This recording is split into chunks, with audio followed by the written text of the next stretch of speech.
10 नवंबर 2025 दिल्ली के लाल किले पर हुआ हमला सिर्फ एक आतंकी घटना नहीं थी। नहीं, ये भारत की सुरक्षा व्यवस्था के लिए एक बहुत बड़ा वेकअप कॉल था। तो चलिए समझते हैं कि ये हमला हमारी राष्ट्रीय सुरक्षा के लिए आखिर क्या मायने रखता है। सोचिए, 10 नवंबर 2025 तारीख और जगह दोनों ही बहुत सोच समझकर चुने गए थे। निशाना बनाया गया लाल किले को, जो सिर्फ एक ऐतिहासिक इमारत नहीं बल्कि भारत की आज़ादी और संप्रभुता का एक जीता जागता प्रतीक है। अब देखिए हमला हुआ कैसे। बिल्कुल एक आम तरीके से, एक आम से दिखने वाली कार और एक भीड़ भाड़ वाला मेट्रो स्टेशन का गेट। लेकिन इसके पीछे की सोच बहुत गहरी थी। इस हमले ने दिखाया कि कैसे साधारण चीजों का इस्तेमाल करके भी कितना बड़ा नुकसान पहुंचाया जा सकता है। और इसने शहरी आतंकवाद की चुनौतियों को एक बार फिर हमारे सामने लाकर खड़ा कर दिया। जो विस्फोटक इस्तेमाल हुआ वो भी बड़ा इंटरेस्टिंग है। ANFO। ये कोई मिलिट्री ग्रेड एक्सप्लोजिव नहीं है, बल्कि खेती और खनन में इस्तेमाल होने वाला एक सस्ता और आसानी से मिलने वाला मटेरियल है। और यही बात इसे और भी खतरनाक बनाती है। ये आतंकी रणनीति में एक ऐसे बदलाव का संकेत है जहां महंगे हथियारों की जगह आसानी से मिलने वाली चीजों से बड़ा प्रभाव पैदा करने की कोशिश की जाती है। देखिए, ये सिर्फ एक फिजिकल अटैक नहीं था। नहीं, ये एक साइकोलॉजिकल हमला था। लाल किले जैसे राष्ट्रीय प्रतीक पर हमला करके आतंकवादियों का मकसद सिर्फ लोगों को मारना नहीं था, बल्कि देश के आत्मविश्वास को तोड़ना था। वो ये संदेश देना चाहते थे कि कोई भी जगह सुरक्षित नहीं है। तो लाल किले पर हुआ ये हमला कोई अकेली घटना नहीं थी। ये भारत के सामने जो सुरक्षा खतरों का एक बड़ा और जटिल जाल है ना, उसका बस एक हिस्सा है। तो चलिए इस पूरी बड़ी तस्वीर को समझते हैं। भारत ना एक ही समय में कई मोर्चों पर लड़ रहा है। एक तरफ तो है सीमा पार से भेजा जाने वाला आतंकवाद, तो दूसरी तरफ देश के अंदर ही पनप रही कट्टरता और वामपंथी उग्रवाद। और इन सब के ऊपर मंडरा रहा है साइबर आतंकवाद का नया खतरा, जो दिखता तो नहीं पर नुकसान बहुत बड़ा कर सकता है। और पता है क्या, ये सारे खतरे भले ही अलग अलग लगे पर अक्सर ही आपस में जुड़े होते हैं। तो इन सब खतरों को देखकर सवाल तो यही उठता है कि भाई हमारी तैयारी कैसी है? कौन सी संस्थाएं हैं जो इन चुनौतियों से निपटने के लिए जिम्मेदार हैं?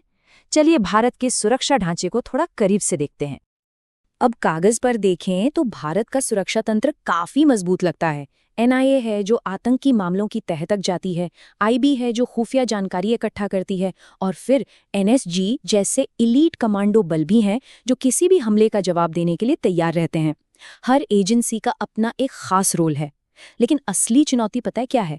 इन सबको एक साथ एक टीम की तरह काम करवाना।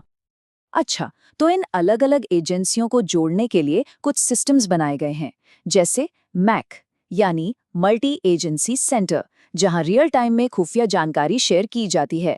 और फिर है नेटग्रिड। ये एक बहुत ही महत्वाकांक्षी प्रोजेक्ट है। इसका मकसद क्या है? मकसद ये है कि यात्रा, टैक्स, बैंकिंग ऐसे 20 से ज्यादा डेटाबेस को एक साथ जोड़ दिया जाए, ताकि कोई भी संदिग्ध पैटर्न तुरंत पकड़ में आ सके। मतलब जानकारी के अलग अलग टुकड़ों को जोड़कर खतरे की पूरी तस्वीर बनाना। तो हमारे पास इतनी सारी एजेंसियां हैं, इतने समन्वय तंत्र हैं, फिर भी लाल किले जैसा हमला हो कैसे गया? इसका मतलब साफ है कि इस सिस्टम में कहीं ना कहीं कुछ बड़ी चुनौतियां और कमियां हैं। तो चलिए अब जरा इन्हीं पर नजर डालते हैं।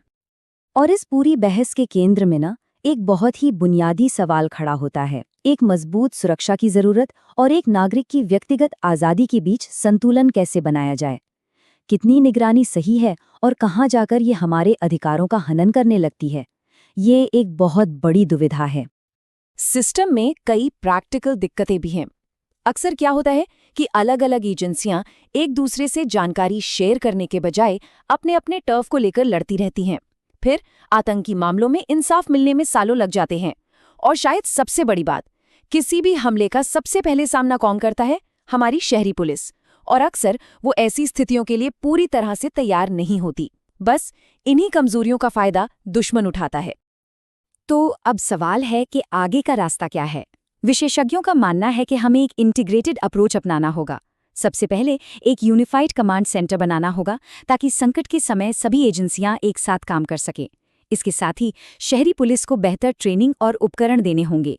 साइबर इंटेलिजेंस को मजबूत करना होगा, ताकि खतरों को पनपने से पहले ही रोका जा सके। और सबसे जरूरी, स्थानीय पुलिस से लेकर अंतर्राष्ट्रीय एजेंसियों तक हर स्तर पर खुफिया जानकारी का फ्लो एकदम स्मूथ होना चाहिए।